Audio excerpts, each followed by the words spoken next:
Hello and welcome guys, this is Vita TV. Pali mphekesera ikulu kwambiri kuti mnyamata wa ku Phalombe amene dzina lake ndi Giboh akufuna kupangisa chinkhoswe cha fast ndi nzake wa ex girlfriend wake. Giboh amene amaziwika ndi dzina lauti Giboh koma dzina lake lenileni ndi Gift Pearson.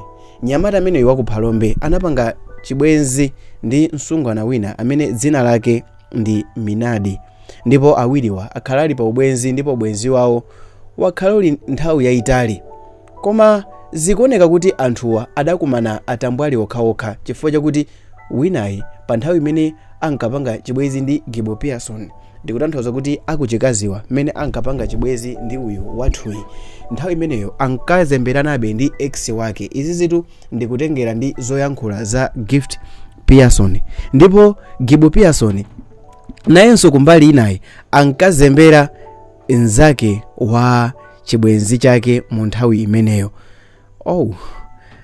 I think anthuwadi anali atambwali okhaokha. Komano maganizo mwanga ndikuganiza ngati zinthu zili zoona zoti Giboh ankazembera nzake wa chibwenzi chake mu nthawi imeneyo amene ali ex wake panopa, ndipo ex wake ankazemberananso ndi ex wake mu nthawi imeneyoyo. Ndikukhulupirira kuti nyimbo ya tatengana atambwali okhaokha ija it have a very big meaning than this.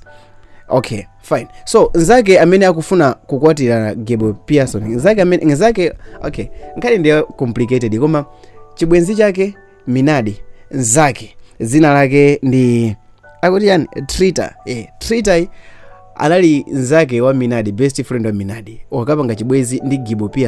So Giboh is like a man, kumbali na ikuli Minad ex, kumbali na ikuli Trita amene ali ngati current girlfriend. So nzake analemba pa page yake kuti mkazi wabwino amapereka ndambuye, koma mwamuna wakonda amachokera ku Phalombe.